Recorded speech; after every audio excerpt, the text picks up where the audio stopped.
Hello and welcome to our episode number 49 of Life.EV, a podcast that dives into exploring values. I'm your host, Ajit Panicker, and I lead an air conditioning company, Nova, and Pureblu, a tech startup in the air conditioning domain. Every Saturday, 11 a.m., for the last 49 weeks, we brought you conversations that go beyond business growth, focusing on the values that fuel it. So let's embark on a journey to uncover our true purpose and how we can grow by enriching our lives. Welcome to Life.EV, where we explore values in life and business. And I've got Vivek Asrani with me. Hi, Vivek, how are you doing? Hey Ajit, how are you doing? Absolutely good. This is the 49th episode, and Vivek Asrani, by now, Vivek doesn't need an introduction, but he is the driving force behind Chemo Fastener Company, a trailblazing company in the industrial fastener sector. What sets Vivek apart is his deep engagement with exploration of values. Now, for close to 4 years, he has dedicatedly penned his reflections on this topic every week. His insightful thoughts are accessible on his website, vivekasrani.com. Additionally, Vivek has authored the book One Day at a Time Reflections from Times of Silence, which further delves into his journey and insights. This thought provoking read is available on his website and also on Amazon, offering readers a chance to engage with his profound understanding of values and their role in both personal and professional lives. In today's episode of Life.EV, we're discussing on a reflection which is soaring like an eagle. Over to you, Vivek. Let's hear your reflection on this one. So Ajit, this is actually not only one of my favorite reflections, but this is a reflection I keep in mind almost sometimes every day or every week, especially in the work context. And as the podcast will progress, hopefully I'll be able to explain that statement a little better. So the eagle, for all of us has always been a symbol of strength. It's a strong bird. We always think of an eagle and the eagle flying at a great height, reaching great heights. And one would assume that there would be very few creatures in this world who would want to, as we say in India, take panga with the eagle, right? But I read an interesting story an article, not a story, but an article, how the raven is the only bird that dares to peck at the eagle's neck.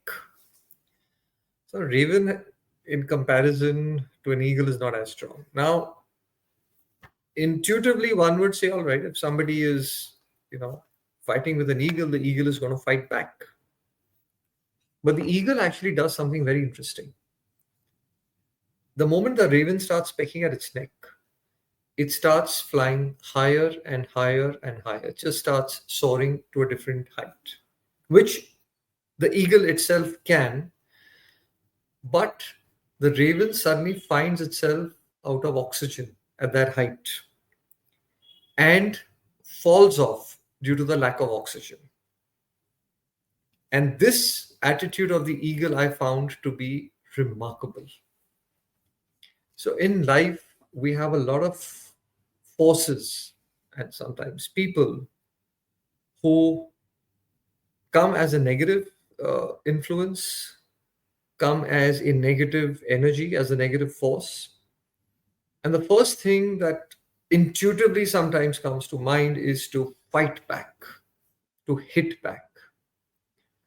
But I keep reminding myself of this reflection to say, how can I go higher so that this negative element, this influence automatically falls off? So even though it's metaphorical in my head, it has had some tremendous practical applications. Okay, let me share with you. And I'm going to share this from a business context, Ajit. So in our industry, there are a lot of people who continue till this date importing material under wrong classifications, evading duties, and also selling material without invoices and cash, and all that rubbish continues happening sometimes, and we keep hearing about it, and we obviously get affected. So I said, now I have two choices. I mean, either I do what they do, which obviously was not even an option for us. Okay. Or I hit back and fight back and complain and do all of that. I said, we don't want to spend energy around that because we're just too small and I'd rather focus on our own business. So the approach we then took is how can we keep raising the bar in terms of quality and service standards in front of our customer so that these little ravens who are pecking at our neck will automatically fall off and say, look, we can't give you all this. And the customer says, well, but we want all this now because now the bar has been raised so high. And in the process, we've been able to create in our own small way an organization that is today respected and recognized. And we love what we do because we're constantly moving to a higher level so that we don't have to deal with some of the negative influences that are entering our industry. So, soaring like an eagle, uh, Ajit, has been for me personally, and I think for all of us, a great thing to keep in mind that when we are challenged, when we are faced with certain situations, we don't have to always hit back. There is also an option to move to a higher level. The lower will automatically fall off. Amazing. Uh, this also brings me to, when you keep flying alone at these great heights, and I think that's an entrepreneur story, right? When you look from a metaphor, when you actually take this whole thing and you see how entrepreneurs actually operate, when you're all alone out there, how do you cultivate the resilience and the self-reliance in that whole journey? And you're being pushed to the top, you are lonely out there. What are your thoughts on that? I mean, how has it been for you just being there? How do you actually manage that resilience and self-reliance? I think that's a great question. And all of us who've been entrepreneurs know that at some level it gets lonely. You have lots of people around you, you have your team, you have your advisors, you have many stakeholders you're interacting with, and you're busy all day. So, arguably, at one level, you're meeting so many people all the time. Then, how can you argue that you're lonely? But the sense of loneliness is not in the physical loneliness. It's when you have to make critical decisions for the organization, when something comes your way, which is a challenge or a difficult period to navigate, you realize that as the captain of the team, the captain of the ship, you have to now bring out the best from within. And sometimes you don't have all the answers. Okay. And there is that little bit, that sense of loneliness. Second is sometimes, you in your mind's eye can see something like the eagle from that height can see something which not everybody from down can. So sometimes you can see something in your mind's eye which not everybody else can see or shares with you. And therefore, that sense of loneliness sets in till you're able to communicate, share, and others can see the same thing. But there are three things, Ajit, that have personally helped me, and I think would be useful for all entrepreneurs to keep in mind. One is when we move from competition to excellence. So, in a competitive mindset, we are always other oriented. I'm looking, and it doesn't mean that we shouldn't be mindful of competition. No, of course, we need to be. But the driving force in my business cannot be the raven that is, you know, pecking at my neck. So when I move from competition to excellence, I'm aware of what the competition is doing. And then I take all that information and I take it, bring it back home, convert it into learnings, insight, innovation, creativity, dynamic uh, execution, and move the organization to the higher level. That in itself, that process of moving from competition to excellence builds innovation and resilience. Second is moving from legitimacy to authenticity. Very often in life, and this is even in our personal lives, we do things to gain legitimacy from society and from people around us. And it is important, all of us are human. But it's equally important, if not more, if you ask me, to be authentic. If I continue being to people around me the way they want me to be and making everybody happy, yes, I might be popular, I might have good relations with people, not ruffling feathers, but somewhere deep down, I might lose my authenticity. But the converse, that if I stick to my authenticity, people will recognize me for truly who I am, and the depth of my relationships will be much better. That builds a certain level of not only resilience, inner security, but also deep relationships, because people connect deeper with authenticity rather than with legitimacy. Third is moving from being profit centered to being principle centered. Profits are absolutely important. Don't get me wrong. Profit is like fuel in a car. If I don't have fuel, my car is going to stop. If I don't have profits in my business, the business will not sustain. But I don't drive my car for the petrol. I drive it for a purpose.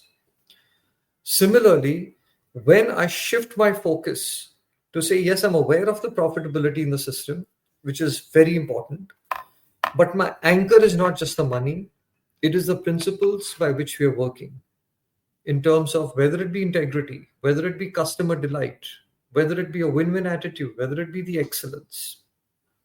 That strengthens the root. And the quality of the fruit depends on the depth and the strength of the roots. So when we strengthen our own roots personally and in our organizations, it builds that resilience, that security, and in a way, in the midst of a storm, we shake, but hopefully we don't break and fall. You know?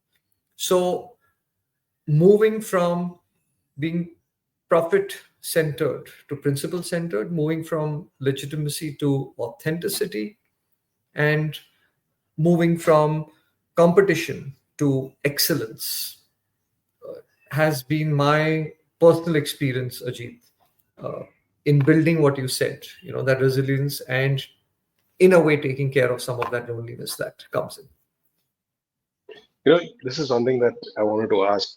Um, when you're soaring high and you need to be there. I mean, it's a factor of entrepreneurship, right? As an entrepreneur, you also have to mentor and empower others to soar in their own capacity.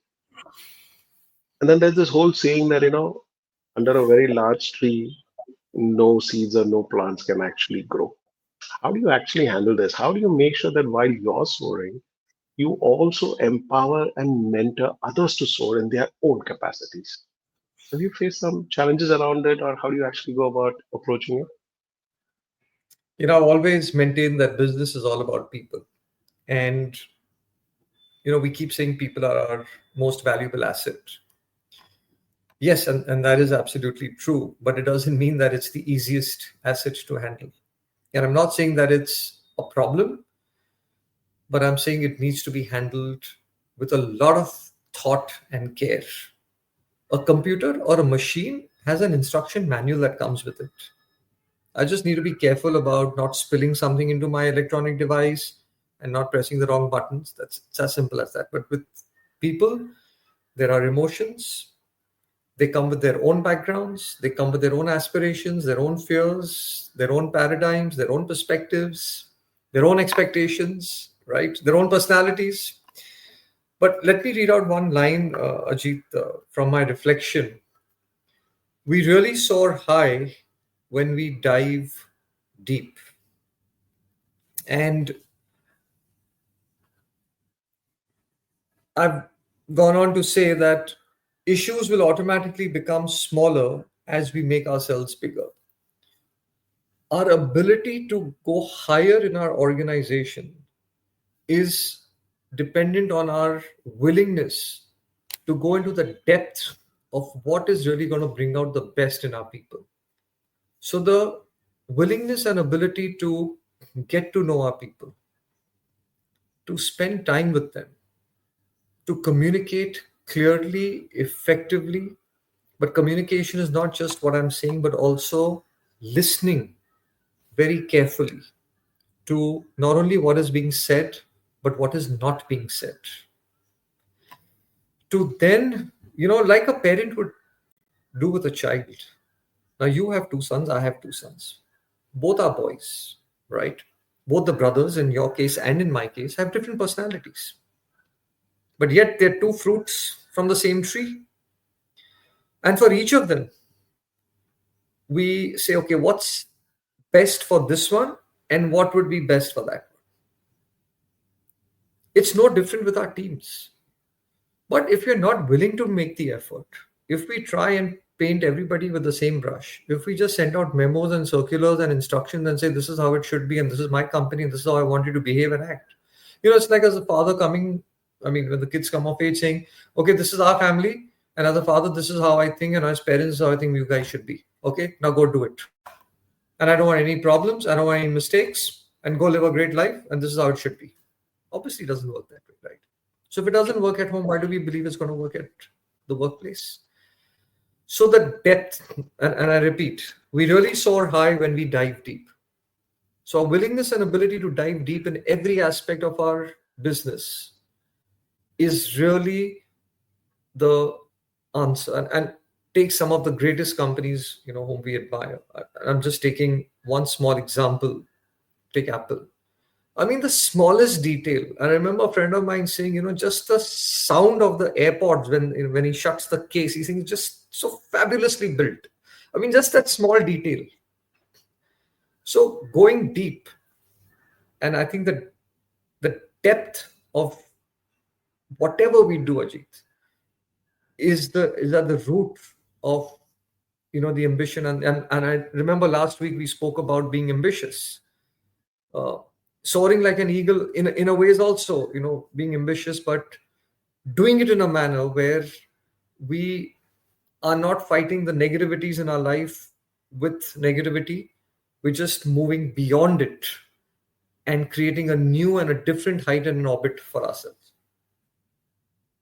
This also brings to another question, and this is what most entrepreneurs also they tend to misunderstand and sometimes make a mistake, and they pay a huge price for this. So when you're soaring high, everything's going in your way, you've got it right, you tend to misunderstand, as business owners that, look, I've reached a point where I need to be looking at the macro level. Now, how do you ensure that you're looking at the bigger picture while also managing day-to-day details? Now, it's very complex. Very few people get it right. Look at the macro level, make sure the delegation is right, but you also ensure that you're managing things day to day and you're aware of what's happening, and it's not that you're in for surprises. And that's a problem that most people, most entrepreneurs who are soaring high end up having. What is your take on this? How do you make sure that it doesn't come in your way? My observation, experience, and I've been as much at fault as anybody else might be as an entrepreneur. We very quickly gravitate to doing things that we enjoy. Especially when the business is successful, we are growing, we delegate. But what we forget is that there are certain things we cannot and should not delegate. And robust reviews should not be delegated. Now, a review is very different from an update. It could be once a month, it could be once a quarter. It could be, you decide the frequency. But to take this complete hands-off approach and say, look, now I've got my team, they're running it, and we sometimes say it very proudly, boss, I don't even know what's going on. They're just managing the whole show. I'm so happy here. Boss, and then you will really one day cry that I didn't know what was going on. So robust reviews, to my mind, is at the center of the question you asked. That has to be the cornerstone of being macro, being a visionary, driving a business to the next level without losing sight and grip of what's going on in the organization, right? That's one. Second is never lose touch with your customers, because end of the day, it's the customer who's running your organization, not you. And your customer is keeping your organization alive, not you. Third is never lose touch with the people and the culture in the organization. Very often organizations have disintegrated because the culture has disintegrated. The products were still good. Okay, the processes were decent, but the people running it, the culture changed, and therefore the process broke down. So never lose touch with the people. Fourth is never lose touch with what is, and I said this earlier, what is not being said. As entrepreneurs, Ajit, our job is to see what others don't see and to hear what others are not saying. So when we just be a little mindful of these few elements, then whether you are an entrepreneur of a small business or you're the prime minister of the country, doesn't matter. These are some of the things which we have to. We're all visionaries, but we can't lose sight of what's going on. Awesome. So, on that note, that's the time that we had for episode number 49 today. Thank you for joining us, and we'd love to hear from you. Join the dialogue on our social media platforms. Share your questions, your learnings, insights. Share this episode with your friends and family and get a conversation going. That's what we have for today. Join us next week again for another enriching episode on Life.EV, where we continue our exploration into the fascinating world of exploring values in our lives. Vivek, thank you very much. Every week, we've been actually going through these 20-minute discussions. They're very enriching in itself. And we are coming to the end of our season one, another 3 more weeks to go. Yep. Unbelievable. Yeah. It's been almost a year, and next week is going to be a half century, 50. But all Awesome. thanks to Thank you you. very much. All thanks to you. Thanks a lot, Ajit. Take care. Thank you very much. See you next week. See you next Saturday at 11 a.m. Bye bye.